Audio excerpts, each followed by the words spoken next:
तुर्की और शाम के अवाम पर कयामत गुजर गई। 7.9 शिद्दत के जलजले ने 2300 अफराद की जान ले ली। जलजले के बाद 120 आफ्टर शॉक्स रिकॉर्ड। गिरने वाली इमारतों में कई हजार अफराद मलबे तले दब गए। मजीद अफराद की जान बहक होने का खदशा। तुर्क अफवाज और सिविल इंतजामिया ने मुतासरा इलाकों में इमदादी सरगर्मियां जारी रखी।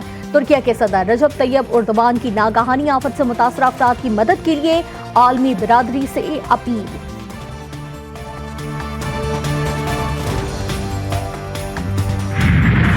एक ताकतवर जलजले के बाद एक और हौलनाक जलजला। तुर्की और शाम में 7.5 शिद्दत के जलजले ने एक बार फिर दहशत फैला दी। लोग खौफजदा होकर सड़कों पर भागने लगे। लाइव टेलीकास्ट के दौरान आने वाले जलजले की फुटेज वायरल हो गई।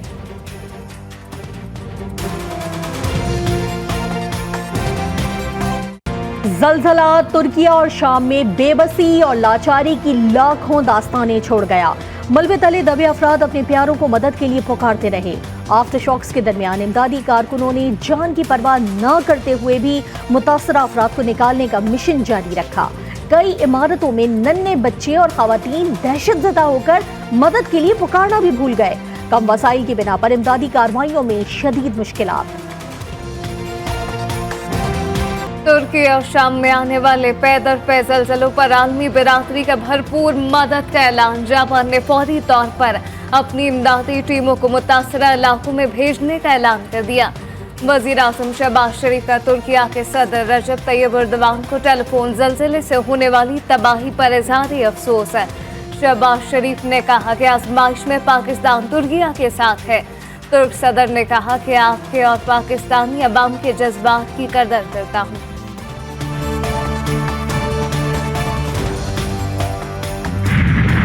ब्रादर ममालिक में जलजले पर पाकिस्तानी क़यादत की जानिब से इज़हार अफसोस। सदर मुमलिकत ने कहा कि दुख की इस घड़ी में पाकिस्तानी अवाम और मेरी हमदर्दियाँ तुर्किया और शाम के साथ हैं। वज़ीर ख़ारजा बिलावल भुट्टो और दीगर का भी आफत ज़दा अफराद के लिए हमदर्दी का इज़हार। सिंध काबीना की तुर्किया के जलजला मुतासरीन के लिए 1 लाख टेंट देने की मंजूरी। वज़ीर आला सिंध ने कहा कि तुर्किया के अवाम ने सिंध के सैलाब मुतासरीन के लिए फौरी इमदाद दी थी। तुर्की के अवाम को इस मुश्किल घड़ी में अकेला नहीं छोड़ सकते।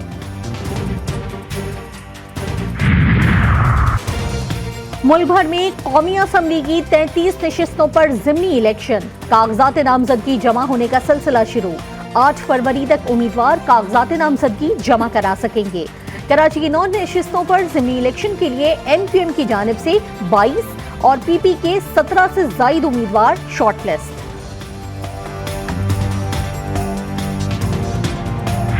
हमने अपनी 2 हुकूमतें पंजाब और सिंध में क्यों डिसॉल्व की, गिराई किया, डिसॉल्व की, खुद इलेक्शंस की तरफ गए, इसलिए कि मुल्क एक बहुत बड़े बुरहान का शिकार है। जमहूरियत के अंदर वाज़े तौर पे है कि 90 दिन के अंदर इलेक्शंस करवाने पड़ेंगे। हुकूमतें जो 2 गवर्नर्स हैं उन्होंने डेट्स नहीं अभी तक दी, और अगर ये 90 दिन से आगे जाते हैं, इंसाफ के लिए हमने ये जेल भरो तहरीक का फैसला किया।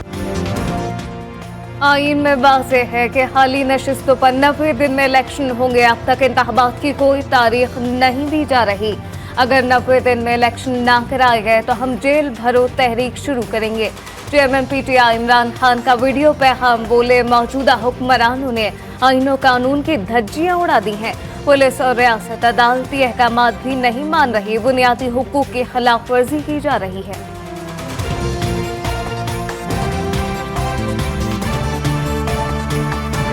मुल्क को अगर थ्रेट है तो वो जो इंटरनल आपस में इख्तलाफात हैं, पॉलिटिकल अनरेस्ट है, गैर यकीनी की जो सूरत हाल है, वो उससे इस मुल्क को सबसे बड़ा खतरा है। जेल भरो तहरीक का ऐलान किया तो मैं इंतजार कर रही हूँ कि वो जेलें भरें, और बिस्मिल्लाह जो है वो ज़मान पाक से होनी चाहिए। हम इंतजार कर रहे हैं ये जेलें भरें और शुरुआत ज़मान पाक से करें। जब तक मुल्क में सियासी इस्तेहकाम नहीं आएगा ये आगे नहीं बढ़ सकता। मरियम नवाज ने इमरान खान की जानिब से जेल भरो तहरीक के ऐलान पर कहा, इस मुल्क को बैरूनी तौर पर कोई खतरा नहीं। इस मुल्क को अगर खतरा है तो वो आपस के इख्तलाफात से है। आइन बनाने वालों ने ये बात ज़हन में रखी थी, आइन में शेख मौजूद है कि कोई भी आइनी काम इस वजह से गैर आइनी नहीं होता कि वो मुकर्ररा मुद्दत में नहीं किया गया, लेकिन उसके लिए वैलिड रीजन होनी चाहिए। ऐसे मवाद नहीं, तो मैं ओपिनियन नहीं दूंगा, ये उन्होंने डिसाइड करना है, मैं इस पर ओपिनियन नहीं दे सकता। असम्बली तहलील के बाद 90 रोज में इंतखाबात न कराना खैर आईनी नहीं मगर ठोस वजह बयान करना होती है। वजीर कानून आसिम नज़ीर ताहर कहते हैं 90 रोज में इंतखाबात कराना इलेक्शन कमीशन की जिम्मेदारी है मगर इल्तवा की सूरत में कानून साजी की जरूरत नहीं। साबिक सदर परवेज मुशर्रफ की मैयत की दुबई से पाकिस्तान रवानगी में ताखीर। मैयत वतन वापस लाने के लिए UAE ने अपना तैयारा हवाले कर दिया। तैयारा दुबई के अल मखतूम एयरपोर्ट से मैयत और अहले खाना को लेकर कराची रवाना होगा। पाकिस्तान में जहाज की लैंडिंग की NOC मिलने के बाद मैयत को पाकिस्तान रवाना कर दिया जाएगा। मैयत को कराची लाया जाएगा। नमाज जनाजा मलीर कैंट के पोलो ग्राउंड और तदफीन आर्मी कब्रिस्तान में की जाएगी। आप लोग सारे जब ऐसे करें हाउस चलाएगा कौन? फिर अच्छा नहीं है मैं ही रिजाइन करके चला जाता हूं, आप लोग चला लें। फिर तशरीफ रखें सारे अपनी नशिस्तों पे प्लीज। आप भी तशरीफ रखें लीडर। ये मैं बात जरूर सर मेरी तशरीफ रखें प्लीज। 2 मिनट तशरीफ रखें। माइक बंद करें अपोजिशन लीडर साहब, तशरीफ रखें अपनी नशिस्तों पे। सेनेट इजलास में हुकूमती सेनेटर्स की साबिक सदर परवेज मुशर्रफ के लिए दुआए मग़फ़िरत करवाने की मुखालफत। ऐवान मछली बाजार बन गया। हुकूमती अरकान अपनी नशिस्तों पर खड़े हो गए। चेयरमैन सेनेट की डाइस के आगे जमा हो गए। सेनेट में अपोजिशन लीडर शहजाद वसीम ने कहा अफसोस हुआ एक इंसान दुनिया से चला गया, इसके लिए दुआए मग़फ़िरत नहीं होने दी गई। इससे बड़ी अहमियत क्या होगी? परवेज मुशर्रफ से जब NRO लिया तब वो अच्छा था। NRO देने की जो गलती परवेज मुशर्रफ से हुई थी, यकीनन उसका सबब यह है कि आज भी ये मुल्क उस गलती को भुगत रहा है। और उसी NRO के बाद आज NRO 2। सर मीठा मीठा हप हप, कड़वा कड़वा थू थू। NRO लेते हुए मुशर्रफ अच्छा था। कुल जमाती कॉन्फ्रेंस की तारीख तब्दील। APC 7 के बजाय अब 9 फरवरी को होगी। वफाकी वजीर अयाज सादिक के सियासी जमातों से राब्ते। तहरीक इंसाफ समेत पार्लियामेंट के अंदर और बाहर तमाम जमातों को दावत दी गई। कॉन्फ्रेंस में दहशतगर्दी के खिलाफ मुतफ़िका पॉलिसी तैयार की जाएगी।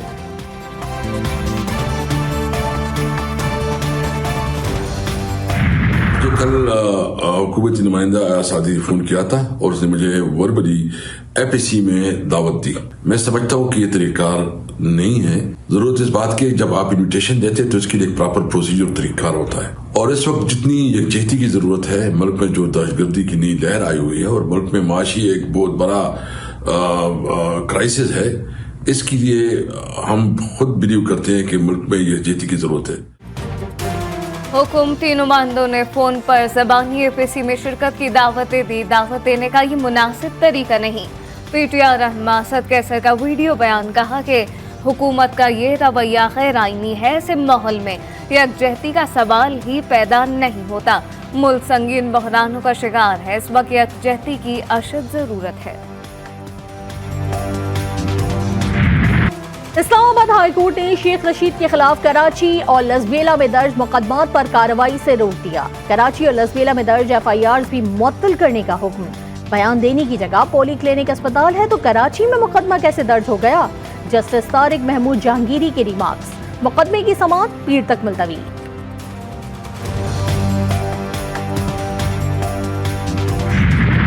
पंजाब के अवाम के लिए बुरी खबर। सूबे में सेहत कार्ड प्रोग्राम बंद। हुकूमत ने 400 अरब रुपए की यूनिवर्सल हेल्थ इंश्योरेंस स्कीम की मंजूरी भी रोक दी।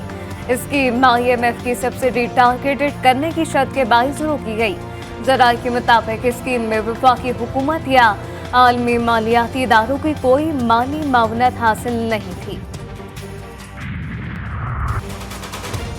सेहत कार्ड ब्लॉक करना 2 खानदानी जमातों की सफाक जहनियत की अक्कासी करता है। चेयरमैन PTI की पंजाब हेल्थ कार्ड स्कीम बंद करने की शदीद मजम्मत। एक ट्वीट में कहा, हेल्थ कार्ड आवाम की जमा पूंजी चाट जाने वाली जानलेवा महंगाई के माहौल में आवाम के लिए एक बड़ी नेमत था। माह रमजान में दानों का मुमकिन बहरान का खतरा टल गया। कराची पोर्ट पर फंसे 7,000 में से 2,000 कंटेनर्स रिलीज है। दालों की बढ़ती कीमतों में कमी मुतवक्के। रमजानुल मुबारक में दालों के नर्ख मामूल पर आ जाएंगे। 5000 कंटेनर्स अब भी कराची पोर्ट पर मौजूद। अमरीकी डॉलर की कीमत में मुसलसल इजाफे ने पाकिस्तानी रुपए की कमर तोड़ कर रख दी। कारोबारी हफ्ते के पहले रोज इंटरबैंक में डॉलर 1 रुपए 28 पैसे महंगा। इंटरबैंक में डॉलर 275 रुपए 30 पैसे पर बंद हुआ।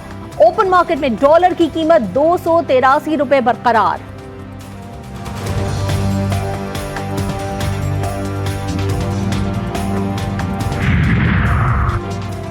फाइनेंशियल टाइम्स ने पाकिस्तानी मईशत के लिए खतरे की घंटी बजा दी। मुल्क की करेंसी बुरी तरह गिर चुकी।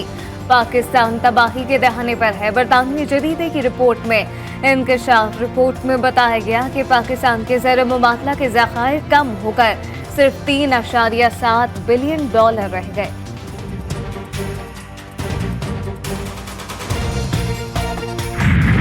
पाकिस्तान और आईएमएफ के दरमियान मुज़ाकरात का आज से दोबारा आगाज। आईएमएफ का जीएसटी 17 से 18% करने और फ्लड लेवी बढ़ाने का मुतालबा। बैंकों के मुनाफे पर टैक्स लगाने, तरक्याती अखराजात में कमी, बिजली और गैस पर सब्सिडी खत्म करने का मुतालबा। 9 फरवरी तक मामला तय होने का इम्कान। पेशावर धमाके में TNT धमाका खेज मवाद इस्तेमाल किया गया। खुदकुश बमबार ने मस्जिद के पुराने हिस्से में धमाका किया। पुराने हिस्से की दीवारों पर बगैर प्लास्टर की थी दीवारें और छत गिरने से ज्यादा शहादतें हुई। खैबर पख्तूनख्वा हुकूमत का सहूलतकारों की गिरफ्तारी में मदद देने पर 1 करोड़ रुपए इनाम का ऐलान। सिंध काबीना की शोहदा के लवाहिकीन को 10 लाख, जख्मियों को फीकस 5 लाख रुपए देने की मंजूरी। कराची बल्दिया टाउन में लड़की के साथ ज्यादती का इंकशाफ। 4 मुलजमान ने लड़की को नशावर चीज पिलाकर अगवा किया और ज्यादती का निशाना बनाया। पुलिस ने मुलजिम साजिद जोजो को गिरफ्तार कर लिया। मुकदमे के बतन के मुताबिक ज्यादती के बाद मुलजमान लड़की को नींद बेहोशी की हालत में फेंक कर फरार हुए। स्टील मिल का माल लेता हूँ, चोरी शुदा जो चोर देते हैं मुझे। कौन से थाने में पैसे देते हो? बिन कासिम में। किसको देते हो? पहले SHO मलक अशरफ था। हाँ जी सर। अभी हाँ। इदरीस बंगश है। अच्छा जी सर। तो मलक अशरफ साहब से किसने सेटिंग कराई थी? जूने जो साहब था कोई। अच्छा जी सर। तो और कितने पैसे देते थे उन्हें देता था मैं तकरीबन 4 लाख रुपए साहब। सरकारी इदारे को नुकसान पहुंचाने में अवाम के महफिज ही मुलविस निकले। स्टील मिल से सामान चोरी करने वाला कबाड़िया गिरफ्तार। मुलजिम SHO बिन कासिम DSP और हेड मोहर्रर को भारी रिश्वत देता था। स्टील मिल के सिक्योरिटी गार्ड्स माउनत करते थे। चोरी शुदा सामान शेरशाह कबाड़ी मार्केट में फरोख्त किया जाता था। कराची में तफ्तीशी पुलिस की आला कारकर्दगी। 2 साला बच्चे को बेनजीर इनकम सपोर्ट प्रोग्राम के पैसे जाली तरीके से निकालने के केस में मफरूर मुलजिम करार दे दिया। बच्चे का बाप जमानत के लिए अदालत पहुंच गया। बच्चे के वालिद का कहना था कि बच्चा इसलिए रो रहा है कि कहीं उसे गिरफ्तार न कर लिया जाए। हैदराबाद का Sukkur motorway mega corruption scandal की तहकीकात जारी। गिरफ्तार मुलजिम आशिक अलेरी की निशानदही पर नैब कराची का गुलशन हदीद में छापा। मोटरसाइकिल मैकेनिक के घर से 12 करोड़ रुपए बरामद। मुलजिम आशिक अली की निशानदही पर अब तक 55 करोड़ 60 लाख रुपए बरामद हो चुके।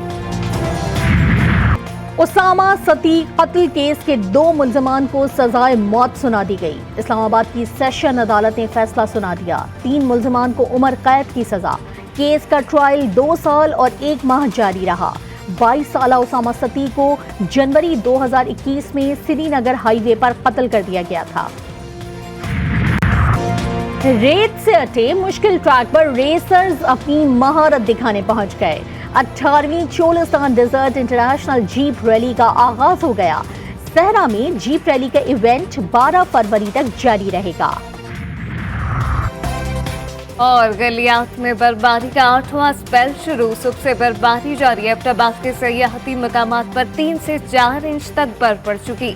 इंतजामिया का स्नो क्लियरेंस ऑपरेशन जारी। सयाहों को गलियात के सफर से गुरेज करने की हिदायत।